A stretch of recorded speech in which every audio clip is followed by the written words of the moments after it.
Good morning to all. നമ്മൾ ഇന്ന് ഈ വീഡിയോയിൽ ഡിസ്കസ് ചെയ്യുന്നത് +1 ഫിസിക്സ് ടെക്സ്റ്റ് ബുക്കിലെ വേവ്സ് എന്ന ചാപ്റ്ററിലെ ചില ടോപ്പിക്കുകളാണ്. സ്പീഡ് ഓഫ് വേവ് മോഷൻ, അതായത് ഒരു വേവ് മൂവ് ചെയ്യുമ്പോൾ അതിൻ്റെ സ്പീഡ് കണ്ടുപിടിക്കാനായിട്ടുള്ള അല്ലെങ്കിൽ ആ സ്പീഡിൻ്റെ ഇക്വേഷൻസ് ആണ് നമ്മൾ നോക്കുന്നത്. അപ്പോൾ ലോഞ്ചിറ്റ്യൂഡിനൽ വേവിൻ്റെയും ട്രാൻസ്വേഴ്സ് വേവിൻ്റെ സെപ്പറേറ്റ് ഇക്വേഷൻസ് ഏതൊക്കെയാണെന്ന് നമുക്ക് നോക്കാം. First one, speed of transverse wave in a stretched string. Stretch ചെയ്ത് പിടിച്ചിരിക്കുന്ന ഒരു സ്ട്രിങ്ങിൽ ഫോം ചെയ്യുന്ന ട്രാൻസ്വേഴ്സ് വേവിൻ്റെ സ്പീഡിനുള്ള equation speed V is equal to √T/m. T എന്ന് പറയുന്ന ആ സ്ട്രിങ്ങിൻ്റെ ടെൻഷനാണ്. എം എന്ന് പറയുന്ന അതിൻ്റെ മാസ് പെർ യൂണിറ്റ് ലെങ്ത് ആണ്. അതായത് ടോട്ടൽ മാസിനെ ലെങ്ത് വെച്ച് ഡിവൈഡ് ചെയ്യുമ്പോൾ യൂണിറ്റ് ലെങ്തിലുള്ള മാസ് കിട്ടും. അതാണ് സ്മോളർ എം എന്ന് റെപ്രസെൻ്റ് ചെയ്തിരിക്കുന്നത്. അടുത്തത് സ്പീഡ് ഓഫ് ലോഞ്ചിറ്റ്യൂഡിനൽ വേവ് ആണ്. അതായത് ഒരു മീഡിയത്തിലൂടെ ഒരു ലോഞ്ചിറ്റ്യൂഡിനൽ വേവ് പ്രൊപ്പഗേറ്റ് ചെയ്യുമ്പോൾ ആ അതിൻ്റെ സ്പീഡാണ് നമ്മൾ നോക്കുന്നത്. Speed V is equal to √E/ρ. E എന്ന് പറയുന്ന മോഡുലസ് ഓഫ് ഇലാസ്റ്റിസിറ്റി, റോ എന്ന് പറയുന്ന ഡെൻസിറ്റി ഓഫ് ദി മീഡിയം ആണ്. ഇനി മീഡിയം ഏതാണോ, സോളിഡ് ആണോ, ലിക്വിഡ് ആണോ, ഗ്യാസ് ആണോ എന്നതിനനുസരിച്ച് ചെറിയൊരു വേരിയേഷൻസ് ഉണ്ടാവും. അതായത് ഇപ്പോൾ ഒരു സോളിഡ് മീഡിയം ആണെങ്കിൽ നമുക്കറിയാം മോഡുലസ് ഓഫ് ഇലാസ്റ്റിസിറ്റി എന്തായിരിക്കും, യങ്സ് മോഡുലസ് ആയിരിക്കും. ലിക്വിഡ് ആണെങ്കിൽ അതിൻ്റെ സ്ഥാനത്ത് ബൾക്ക് മോഡുലസ് വരും. ഇനി ഗ്യാസ് ആണെങ്കിൽ ഗ്യാസിൻ്റെ ഇക്വേഷൻ്റെ ഗ്യാസിനകത്തോടി ഒരു ലോഞ്ചിറ്റ്യൂഡിനൽ വേവ് പ്രൊപ്പഗേറ്റ് ചെയ്യുമ്പോൾ അതിൻ്റെ സ്പീഡിൻ്റെ ഇക്വേഷൻ √P/ρ എന്നാണ്. പി എന്ന് പറയുന്ന പ്രഷർ, ഗാമ എന്ന് പറയുന്നത് നമ്മൾ ഓൾറെഡി പഠിച്ചിട്ടുണ്ട്, CP/CV ആണ്, ratio of specific capacity. Rho നമ്മൾ ഓൾറെഡി പറഞ്ഞു, ആ മീഡിയത്തിൻ്റെ ഡെൻസിറ്റി ആണെന്ന് പറഞ്ഞു. ഈ ഒരു ഇക്വേഷനെ വിളിക്കുന്ന പേരാണ് ന്യൂട്ടൺ ലാപ്ലേസ് ഇക്വേഷൻ എന്നുള്ളത്. അതായത് ആദ്യം ന്യൂട്ടണാണ് ഗ്യാസിൽ കൂടി പ്രൊപ്പഗേറ്റ് ചെയ്യുന്ന ലോഞ്ചിറ്റ്യൂഡിനൽ വേവിൻ്റെ ഇക്വേഷൻ പറഞ്ഞത്. V is equal to √P/ρ എന്നാണ് അദ്ദേഹം പറഞ്ഞത്. അത് കഴിഞ്ഞിട്ട് ആ ഇക്വേഷനെ ലാപ്ലേസ് ഒന്ന് മോഡിഫൈ ചെയ്തെടുത്ത ഫോമാണ് ഇത്. അതുകൊണ്ടാണ് ഇതിനെ ന്യൂട്ടൺ ലാപ്ലേസ് ഇക്വേഷൻ എന്ന് പറയുന്നത്.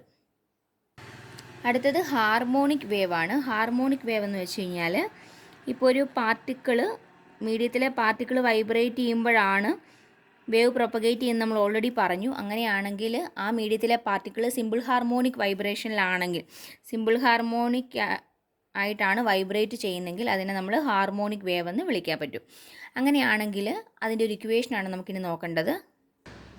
ഹാർമോണിക് വേവിൻ്റെ ഇക്വേഷൻ എന്ന് പറയുന്നത് ജനറൽ ഹാർമോണിക് വേവ് ഫംഗ്ഷൻ എന്ന് പറയുന്നത് നമുക്കൊരു വേവിനെ, അതായത് മൂവ് ചെയ്യുന്ന ഒരു വേവ് പൾസിനെ മാത്തമാറ്റിക്കലി റെപ്രസെൻറ്റ് ചെയ്യാനായിട്ട് ഉപയോഗിക്കുന്ന ഫംഗ്ഷൻസിനെയാണ് വേവ് ഫംഗ്ഷൻ എന്ന് പറയുന്നത്. അപ്പോൾ y is equal to x, t is equal to a sin 2π/λ vt - x + 5.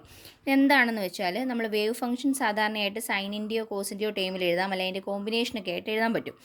അപ്പോൾ അതിൽ y(x, t) എന്ന് പറയുന്ന ഒരു t ടൈം കഴിയുമ്പോൾ ഒറിജിനിൽ നിന്നും x ഡിസ്റ്റൻസ് മാറിയുള്ളൊരു പോയിൻ്റ് P, ആ പിയിലിരിക്കുന്ന പാർട്ടിക്കിളിൻ്റെ ഡിസ്പ്ലേസ്മെൻ്റ് ആണ് നമ്മൾ y എന്ന് റെപ്രസെൻ്റ് ചെയ്യുന്നത്.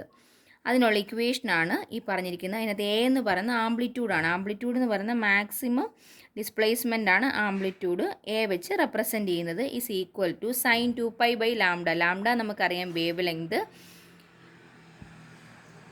ഇൻറ്റു വി വെലോസിറ്റിയാണ്. ടി എന്ന് പറയുന്നത് നമ്മൾ പറഞ്ഞു ടി സെക്കൻഡ് കഴിയുമ്പോൾ, അല്ലെങ്കിൽ അത്രയും സമയം കഴിയുമ്പോൾ ഈ പാർട്ടിക്കിളിനുണ്ടാകുന്ന ഡിസ്പ്ലേസ്മെൻ്റ് ആണ് ചോദിച്ചിരിക്കുന്നത്. അപ്പോൾ ആ ടി ആണ് ഈ കൊടുത്തിരിക്കുന്നത്.